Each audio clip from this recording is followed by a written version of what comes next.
Hello friends, welcome to stocks अपनी कलम से। जैसा कि आप लोगों ने थंबनेल में देखा होगा, आज हम यहाँ पर सुज़लोन एनर्जी लिमिटेड के राइट इश्यू में कैसे अप्लाई करना है ये सीखेंगे। आज हम यहाँ पर एचडीएफसी बैंक, इंडसइंड बैंक और कोटक बैंक के थ्रू अप्लाई करना इस वीडियो में सीखेंगे। दोस्तों, आपसे एक रिक्वेस्ट है, अगर आपको वीडियो पसंद आता है तो एक बार वीडियो के ऊपर क्लिक करके वीडियो में लाइक का बटन और सब्सक्राइब का बटन जरूर प्रेस कर दें। सबसे पहले हम यहाँ पर बात करेंगे आज एचडीएफसी बैंक कस्टमर के लिए। इसके लिए आप किसी भी ब्राउजर में जाकर एचडीएफसी बैंक की इंटरनेट बैंकिंग को ऑन कर लीजिए। ओपन करने के बाद आप देखेंगे इस तरह का इंटरफेस आपकी स्क्रीन पर आ रहा होगा। लेफ्ट साइड में दोस्तों आपको दिख रहा होगा रिक्वेस्ट ऑप्शन। तो रिक्वेस्ट ऑप्शन में क्लिक करने के बाद आपको न्यू इंटरफेस इस तरह से नजर आएगा। लेफ्ट साइड में आप इसे स्क्रॉल डाउन करके सबसे नीचे option IPO oblique right issue new में क्लिक कर लीजिए।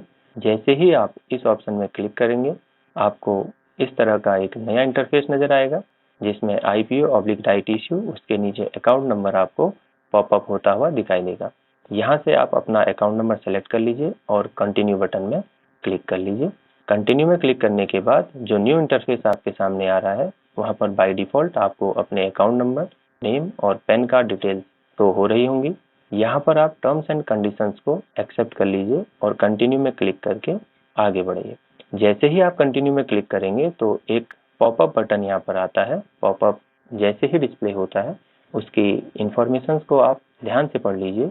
उसके बाद ओके में आप क्लिक करके आगे बढ़ सकते हैं। जैसे ही आप आगे बढ़ेंगे तो आपको एक नया इंटरफेस नजर आएगा। ये बाय डिफॉल्ट दोस्तों I want to apply for IPO issue में आता है। तो यहाँ पर सबमिट करने से पहले, क्योंकि इस वीडियो में हम आपको राइट इश्यू में अप्लाई करना सिखा रहे हैं, तो आप इसे I want to apply for right issue में क्लिक कर लीजिए और सबमिट बटन में क्लिक कर दीजिए। सबमिट में क्लिक करने के बाद नया इंटरफेस आपको होम ऑप्शन में दिखाई देगा। इसमें आपको जिस राइट इश्यू में अप्लाई करना है, जैसे इस वीडियो में हम आपको सुज़लोन एनर्जी के बारे में बता रहे हैं, तो सुज़लोन एनर्जी के एक्सट्रीम राइट साइड कॉर्नर में एक्शन बटन में अप्लाई आपको ऑप्शन दिखाई देगा। उस अप्लाई में आप क्लिक कर सकते हैं। जैसे ही आप अप्लाई में क्लिक करेंगे तो एक और पॉपअप आपकी स्क्रीन पर दिखाई देगा। इस इंफॉर्मेशन को ध्यान से पढ़ने के बाद आप ओके बटन में क्लिक कर लीजिए। जैसे ही आप ओके बटन में क्लिक करेंगे तो कुछ इंफॉर्मेशन बाय डिफॉल्ट आपकी स्क्रीन पर आ रही होंगी, जो मैंने यहाँ पर हाइड की हैं। इसमें दोस्तों by default depository NSDL select रहती है। एनएसडीएल में जहां भी आपका खाता है, जिस ब्रोकर के पास आपका खाता है, डीपी नेम में वो नाम डाल दीजिए। मान लीजिए आपका खाता एचडीएफसी सिक्योरिटीज में है तो HDFC securities, ICICI securities, Paytm money, grow etcetera, जो भी आपका जहां खाता है वो आप डीपी नेम भर लीजिए और डीपीआईडी आईएन जो कि एनएसडीएल का सिंबल है, और बेनिफिशियरी अकाउंट नंबर में अपना अकाउंट नंबर आप यहाँ पे भर सकते हैं। आपको वो मेल के थ्रू रिसीव हुआ होगा या फिर आप ब्रोकर की वेबसाइट में जाकर भी उसे देख सकते हैं। अभी लेफ्ट साइड कॉर्नर में एक इन्फॉर्मेशन और आपको भरनी है, जो कि है डेट ऑफ बर्थ।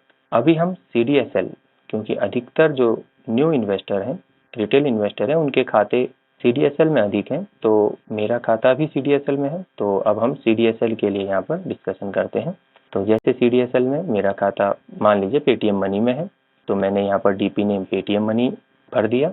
डीपीआईडी यहाँ पर डिजेबल हो गया, क्योंकि सीडीएसएल का जो खाता संख्या है वो 16 डिजिट का न्यूमेरिक डिजिट होते हैं।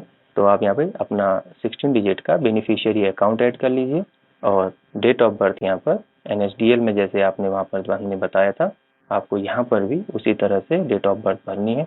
उसके बाद बिड डिटेल वाले कॉलम में आपको जितनी क्वांटिटी का मेल रिसीव हुआ है, अब उतनी क्वांटिटी यहाँ पर भर लीजिए। हमने एग्जाम्पल के लिए यहाँ पर 100 शेयर्स के लिए आपको भर के दिखाया है। बिड प्राइस जो है automatic 2.5 rupees by default selected है। तो इस तरह से आप देख पा रहे होंगे एप्लीकेशन अमाउंट जो है 250 ऑटोमेटिक कैलकुलेट हो गई। उसके अलावा और कोई इन्फॉर्मेशन आपको यहाँ पर नहीं भरनी है। टर्म्स एंड कंडीशंस को एक्सेप्ट करके आप प्रोसीड में क्लिक कर लीजिए, तो आपका यहाँ पर सुज़लोन एनर्जी के राइट इश्यू में अप्लाई हो जाएगा। ये प्रोसीजर हमने एचडीएफसी बैंक के लिए आपको समझाया। अभी भी आपको कोई प्रॉब्लम आती है तो आप कमेंट सेक्शन में ज़रूर बताएं। अब हम आगे बात करेंगे कोटक बैंक कस्टमर्स के लिए। इसके लिए भी आप सबसे पहले इंटरनेट बैंकिंग में लॉगिन कर लीजिए। जैसे ही आप कोटक बैंक की इंटरनेट बैंकिंग लॉगिन करते हैं तो इस तरह का इंटरफेस आपकी स्क्रीन पर आता है। यहाँ पर लेफ्ट साइड कॉर्नर में इन्वेस्टमेंट यहाँ पर आपको ऑप्शन दिख रहा है, वहाँ पर आप क्लिक कर लीजिए। जैसे ही आप उस ऑप्शन में क्लिक करेंगे ये न्यू इंटरफेस आपके सामने आएगा। इस इंटरफेस में आप देख पा रहे होंगे IPO/ASBA, इस ऑप्शन को आप यहाँ पर सेलेक्ट कर लीजिए। जैसे ही आप इस ऑप्शन को सेलेक्ट करेंगे यहाँ पर आपसे आपके रजिस्टर्ड ईमेल और मोबाइल नंबर पर एक OTP आएगा। OTP एंटर करने के बाद आपको ये इंटरफेस यहाँ पर नजर आएगा।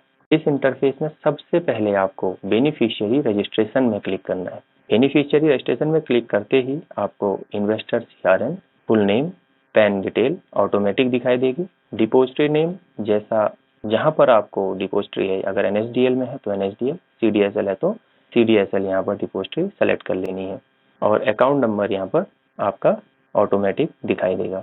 ये सेलेक्ट करने के बाद आप टर्म्स एंड कंडीशंस को एक्सेप्ट कर लीजिए और नेक्स्ट बटन में आप क्लिक कर सकते हैं। नेक्स्ट में क्लिक करने के बाद आप देखेंगे जैसे हमने यहाँ पर CDSL सेलेक्ट किया था तो दो ऑप्शन यहाँ पर दिखा रहा है, कोटक सिक्योरिटीज और अदर्स। तो मेरा अकाउंट कोटक सिक्योरिटीज में नहीं है तो मैंने यहाँ पर अदर्स सेलेक्ट किया और उसके बाद आपसे यहाँ पर क्लाइंट ID पूछेगा तो आप यहाँ पर क्लाइंट ID डाल सकते हैं और उसके बाद account number automatic by default वहाँ पर दिखा रहा होगा। ये सब डाटा भरने के बाद आप टर्म्स एंड कंडीशन को एक्सेप्ट कर लीजिए और नेक्स्ट बटन में यहाँ पर क्लिक कर दीजिए। नेक्स्ट में क्लिक करने के बाद आपसे एक बार अपनी इंफॉर्मेशन को चेक करने का एक मैसेज आएगा। जो भी इंफॉर्मेशन आपने भरी थी उसे एक बार रीचेक कर लीजिए। अगर आपको सही लगती है तो कंफर्म एंड सबमिट में क्लिक कर दीजिए। जैसे ही कंफर्म एंड सबमिट में आप क्लिक करेंगे एक बेनिफिशियरी ID आपकी यहाँ पर जनरेट हो जाएगी। उसके बाद बारी आती है राइट इश्यू में अप्लाई करने की। तो उसके लिए आप अप्लाई नाउ में क्लिक कर लीजिए। तो आपके सामने जो न्यू इंटरफेस आ रहा है उसमें से आप बेनिफिशियरी पहले सेलेक्ट कर लीजिए।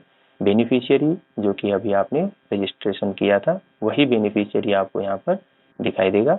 उसके बाद क्लिक करते ही एक नया ऑप्शन वहाँ पर दिखने लगेगा, IPO/कंपनी। तो जिस कंपनी के IPO या फिर राइट इश्यू में आपको अप्लाई करना है वो यहाँ पर सेलेक्ट कर लेंगे। इस वीडियो में हम सुज़लोन एनर्जी पर बात कर रहे हैं तो हमने यहाँ पर सुज़लोन एनर्जी सेलेक्ट कर लिया है। सुज़लोन एनर्जी सेलेक्ट करते ही आपको इस तरह से एक पॉपअप आएगा। इसे रीड करने के बाद आप ओके में क्लिक कर देंगे तो इन्वेस्टर कैटेगरी नाम से एक और ऑप्शन आपको वहाँ पर दिखने लगेगा।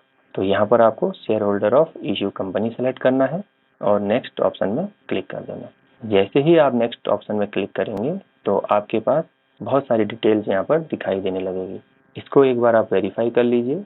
उसके बाद नीचे please enter your bid details to apply में कितने शेयर्स को आप अप्लाई कर रहे हैं वो भरना है। प्राइस आपको ऊपर दिखाई दे रहा होगा 2.5 रुपीज।